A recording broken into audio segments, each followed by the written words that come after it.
दोस्तों, अगर आपको 10,000 रुपीज़ पर मंथ की SIPs करनी है इंडेक्स फंड्स में, तो कौन से इंडेक्स फंड्स चूज करोगे? इस वीडियो में मैं आपको दिखाने वाला हूं बहुत सारी चीज़ें और आपको 3 इंडेक्स फंड्स के बारे में जानकारी देना चाहता हूं जो शायद आपको पता ही नहीं होगा। वीडियो को अंत तक देखिएगा। अगर आप मुझे नहीं जानते तो मेरा नाम है राहुल जैन, मैं हूं एक सेबी रजिस्टर्ड रिसर्च एनालिस्ट।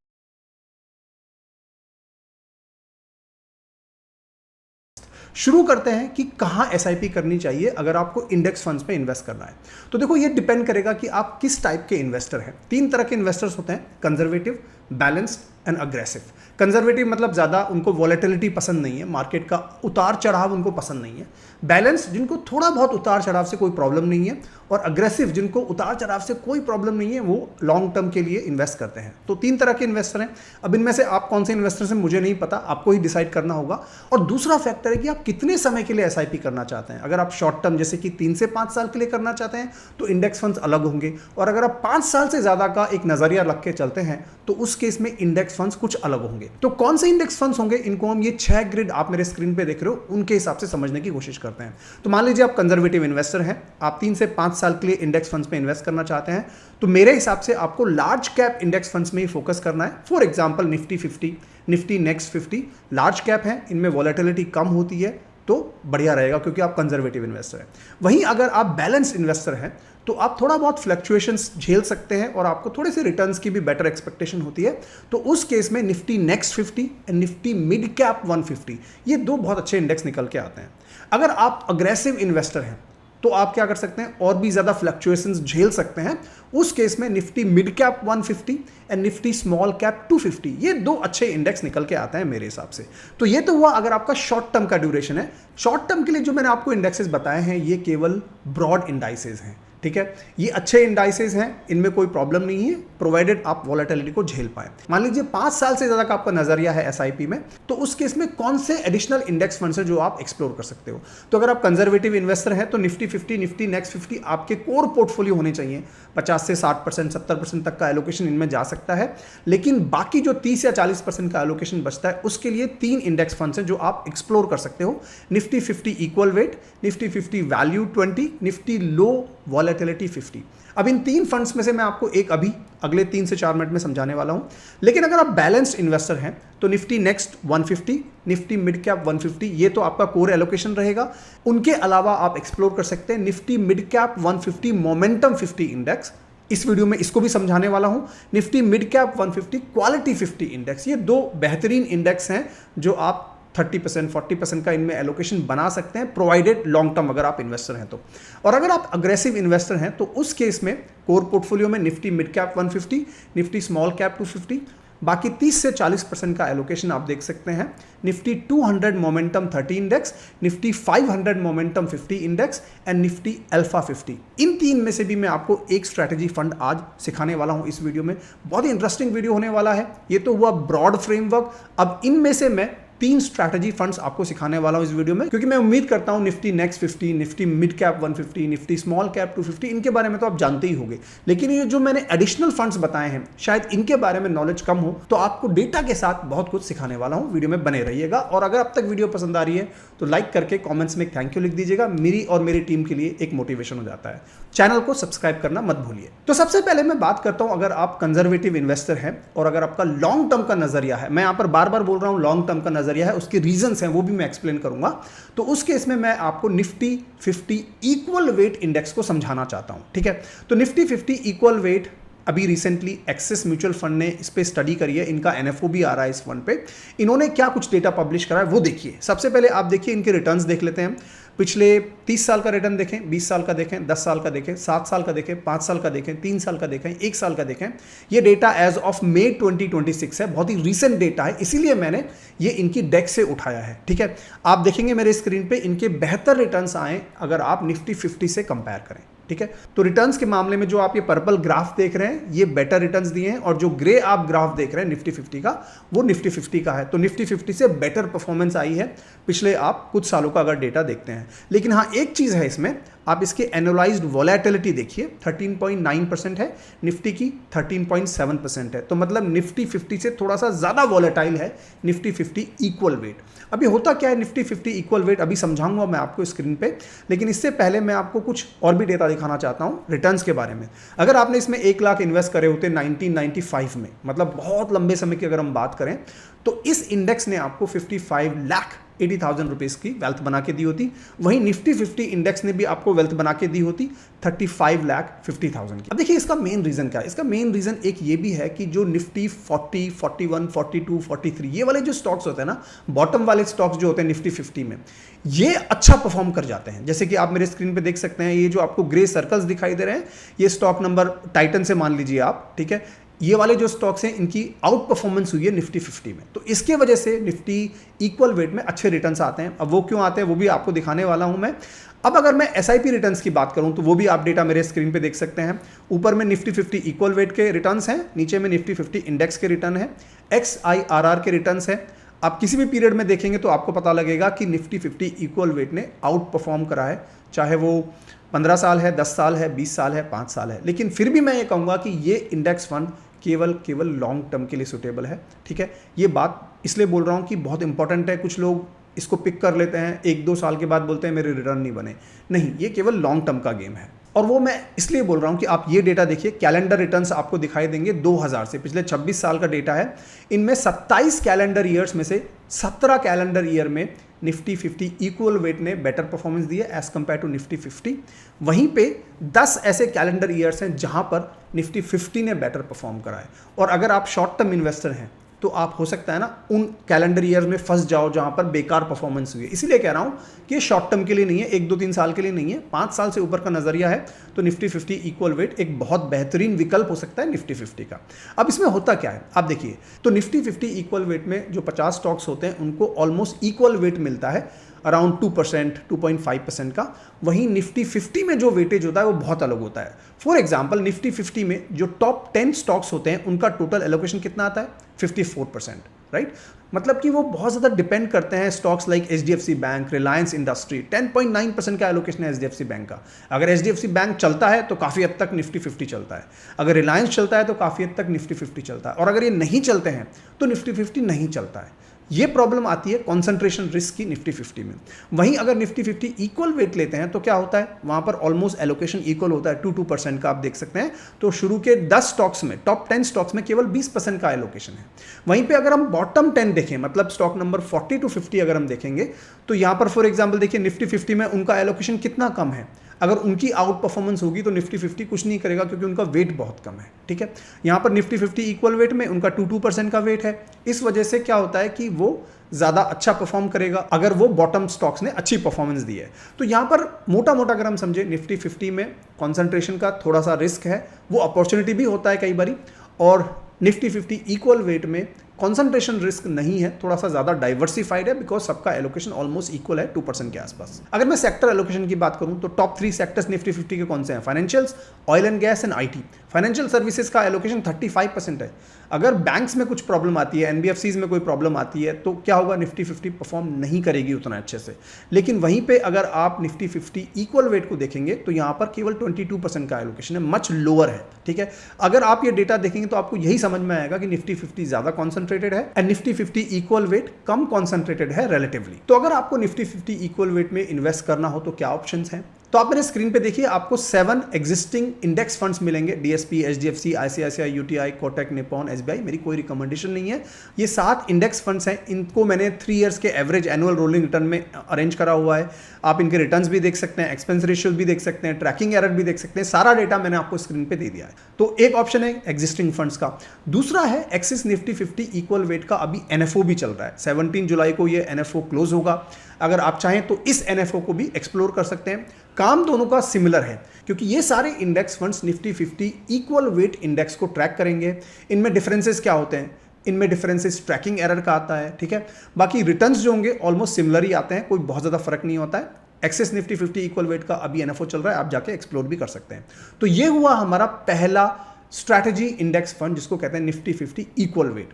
अब मैं आपको दूसरा एक फंड समझाता हूं। अगर आप बैलेंस इन्वेस्टर हैं तो मैं आपको Nifty mid cap 150 momentum 50 index के बारे में भी समझाना चाहता हूं। ये भी बहुत ही इंपॉर्टेंट एक इंडेक्स फंड है जिसके बारे में आपको पूरी जानकारी होनी चाहिए। Let's understand this also. दूसरा इंडेक्स फंड है Nifty mid cap 150 momentum 50 index. Nifty mid cap 150 आपको मालूम है स्टॉक नंबर 101 से लेके 250 तक के 150 स्टॉक्स आते हैं इसमें। अब इन 150 स्टॉक्स में से अगर हम 50 स्टॉक्स निकाल लें जो कि मोमेंटम में है, जिनमें मोमेंटम बना हुआ है, और एक इंडेक्स में उनको डाल दें, तो वही इंडेक्स होता है Nifty mid cap 150 momentum 50 index. अब इस इंडेक्स की क्या खास बात है, तो देखिए आप थोड़ा रिटर्न्स कंपेयर कर लेते हैं। 2005 से लेके मई 2026 तक का डेटा है, ये ऑलमोस्ट 21 साल का डेटा है। इसमें अगर हम CAGR परसेंटेज देखें तो निफ्टी मिड कैप 150 मोमेंटम ने बेटर रिटर्न्स दिए। आप मेरे स्क्रीन पे देख सकते हैं 22.8% वर्सेस 17.2%। वॉलेटिलिटी देखेंगे तो यस, इसकी वॉलेटिलिटी कंपैरेटिवली ज्यादा है। क्यों ज्यादा है? क्योंकि इसमें हम मोमेंटम वाले स्टॉक्स को सेलेक्ट कर रहे हैं, राइट? तो मोमेंटम अगर ज्यादा है तो वॉलेटिलिटी ज्यादा होने वाली है। रिस्क एडजस्टेड रिटर्न्स देखेंगे तो काफी बेटर है, 1.08 वर्सेस 0.82। बीटा, जिसको कि मार्केट के रिलेटिव कितनी सेंसिटिविटी, अगर मार्केट 10% से गिरा तो ये कितना गिरेगा, वो अगर देखें तो वो कम है as compare to mid cap, right? तो मिड कैप के कंपैरिजन में ये इसके स्टैटिस्टिक्स हैं पिछले कुछ सालों का। और अगर मैं आपको कैलेंडर ईयर वाइज रिटर्न्स दिखाऊं तो आपको पता लगेगा कि पिछले 22 सालों में से 15 सालों में इसने बेटर परफॉर्मेंस दी है। तो कुछ 7 साल ऐसे रहे जहां पर इसकी परफॉर्मेंस अच्छी नहीं रही, इसलिए कहता हूं कि शॉर्ट टर्म के लिए नहीं है, ठीक है? लॉन्ग टर्म में क्या होता है ना कि अगर आप 10 साल 8 साल का देखते हैं तो बेटर आउट परफॉर्मेंस होने के चांसेस ज़्यादा बढ़ जाते हैं। ऐसा नहीं कि हमेशा होगा ही होगा, क्योंकि पास्ट केवल आपको कुछ रिकॉर्ड्स दिखा रहा है, ये गारंटी नहीं दे रहा कि ऐसा होगा ही होगा। बट फिर भी अगर हम स्टैटिस्टिकली देखें तो पिछले 22 में से 15 सालों में इसकी बेटर परफॉर्मेंस आई है। अगर रोलिंग रिटर्न्स की बात करूं तो 3 साल के एवरेज रोलिंग रिटर्न्स हैं, मीडियन रिटर्न्स हैं, वो भी अगर हम कंपेयर करें तो ग्रीन में अगर आप देखेंगे तो 16.3% वर्सेस 22.3%, 17.9% वर्सेस 22.9%, राइट? तो मतलब बेटर रिटर्न्स आए हैं।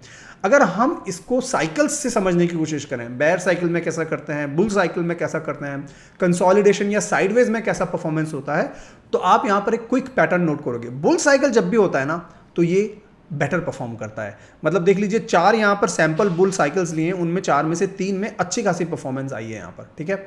बेयर साइकिल में कभी अच्छा परफॉर्म करता है, कभी अच्छा नहीं करता है, कंक्लूसिव नहीं है मेरे हिसाब से अगर मैं इनको देखूं तो। और कंसोलिडेशन में भी बहुत कंक्लूसिव नहीं है। तो जब भी बुल मार्केट आता है ना तो इसके परफॉर्मेंस होने के चांसेस बढ़ जाते हैं। ये हमने पास्ट डेटा से समझा है। अगर इस इंडेक्स फंड में कभी भी आपको इन्वेस्ट करना हो तो अभी जब मैं वीडियो रिकॉर्ड कर रहा हूं तो 3 ऐसे इंडेक्स फंड्स हैं जो अभी इसमें SIP भी अलाउ करते हैं, लमसम भी इन्वेस्टमेंट अलाउ करते हैं। मेरी कोई रिकमेंडेशन नहीं है, बट तीनों को मैं आपके साथ डेटा के साथ शेयर करना चाहता हूं। एडलवाइज का, टाटा का, कोटक का।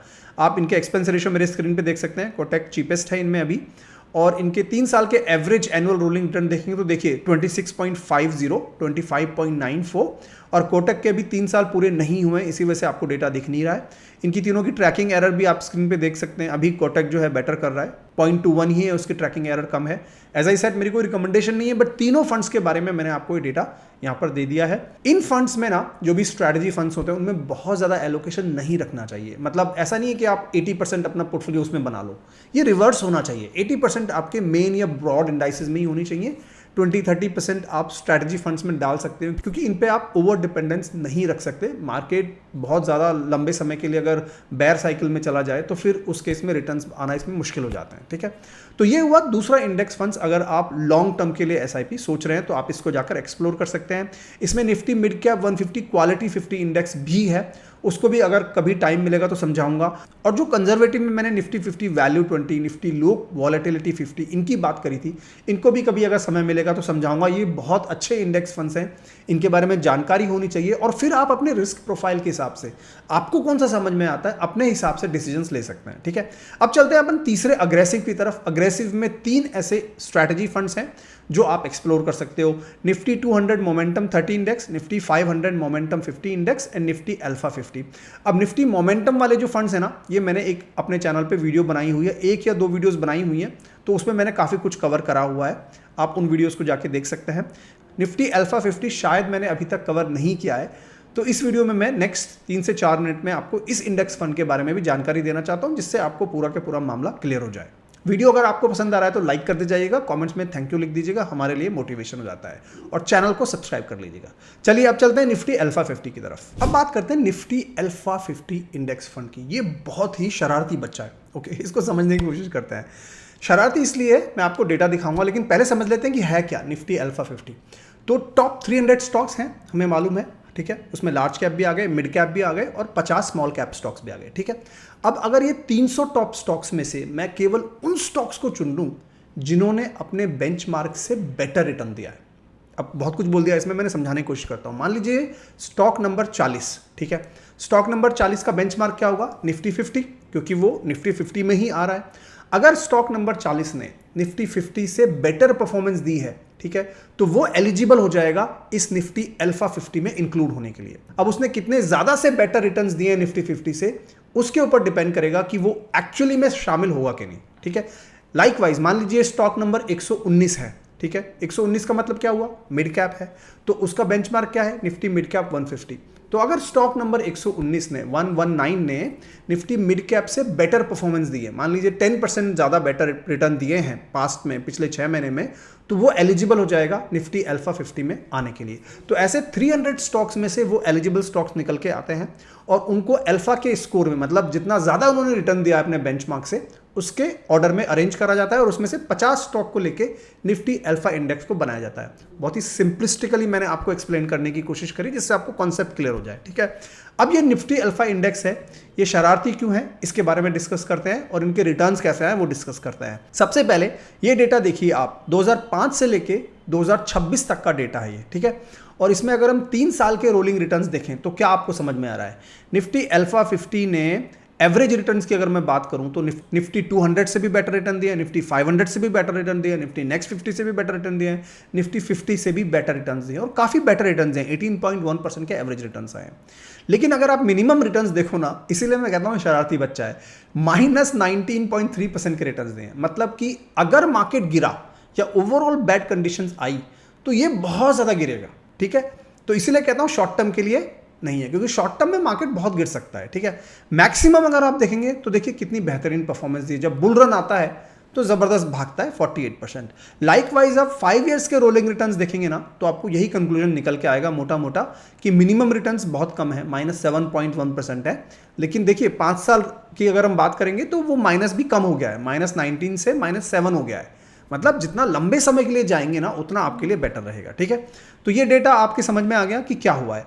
अब हम बात करते हैं कि बुल मार्केट्स की और बेयर मार्केट्स की। ये देखिए मेरे स्क्रीन पे आप, बुल मार्केट्स में ये बहुत अच्छा परफॉर्म करता है। तो 2005 से 2008 का जो बुल रन था ना, उसमें इसने 146% ज़्यादा रिटर्न्स दिए हैं, एक्सेस रिटर्न्स दिए हैं as compare to Nifty 50। Nifty 50 ने 217% अप मूव दिखाया था और इसने 363% के अप मूव दिखाए थे। तो बुल रन्स में बहुत ज़्यादा अच्छे रिटर्न्स देता है।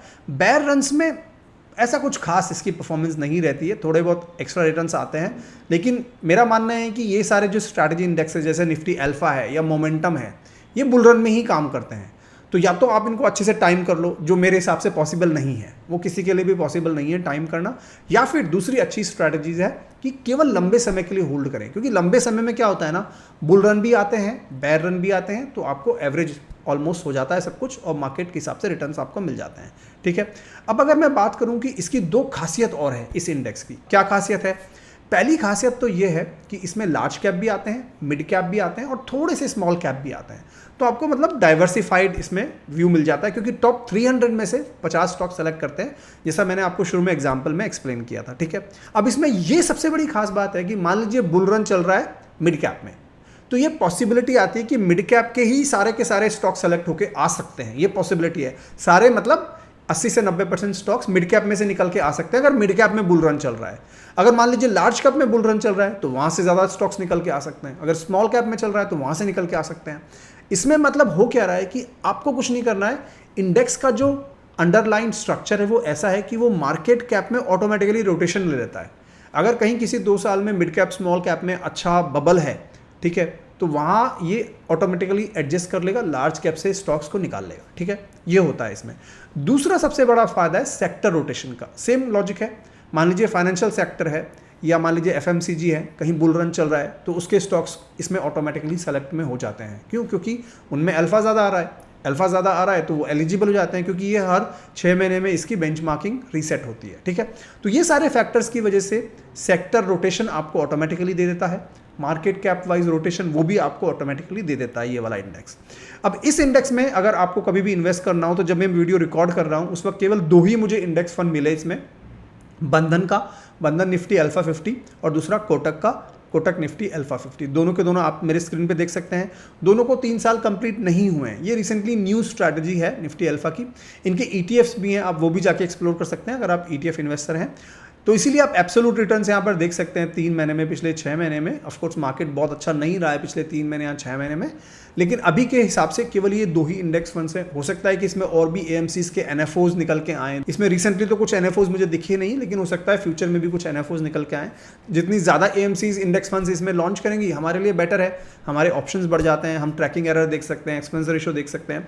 इनमें ट्रैकिंग एरर्स थोड़ी सी ज़्यादा होती है एज़ कम्पेयर टू जो प्लेन ब्रॉड इंडाइसेस होते हैं, जैसे निफ्टी 50 है, निफ्टी मिड कैप है। आप देख सकते हैं ट्रैकिंग एरर 0.22 0.28 है, स्लाइटली हायर है। एक्सपेंस रेशो भी इनके जनरली ज़्यादा होते हैं, बिकॉज इनमें स्टॉक सिलेक्शन थोड़ा होता है, इंडेक्स को ट्रैक करना पड़ता है, तो फंड मैनेजर के लिए थोड़ा काम बढ़ जाता है। इसी वजह से इनके एक्सपेंस रेशो थोड़े ज़्यादा होते हैं। तो ये हुआ तीसरा स्ट्रैटेजी इंडेक्स फंड, जिसको हम कहते हैं निफ्टी अल्फा 50। ठीक है, अब ये मैंने 3 इंडेक्स फंड्स आपको डिस्क्राइब करे, Nifty 50 equal weight, Nifty mid cap 150 momentum 50 and Nifty alpha 50। तीनों में से आपको कौन सा अच्छा लगा कमेंट्स में लिखें, और आपका फेवरेट इंडेक्स फंड कौन सा ये भी मुझे जानना है। मुझे बहुत सारे लोगों के कमेंट्स आते हैं, कोई बोलता है उनको मिड कैप अच्छा लगता है, कोई लगता है स्मॉल कैप अच्छा लगता है। आपकी कौन सी चॉइस है इंडेक्स फंड्स पे, कमेंट्स में लिखिए। वीडियो अगर आपको पसंद आया तो लाइक करके शेयर कर दीजिएगा अपने फ्रेंड्स फैमिली के साथ, कॉमेंट्स में थैंक यू लिख दीजिएगा, और लास्टली चैनल को सब्सक्राइब करना ना भूलें। मैं आपसे फिर मुलाकात करूंगा, तब तक के लिए जय हिंद, जय भारत।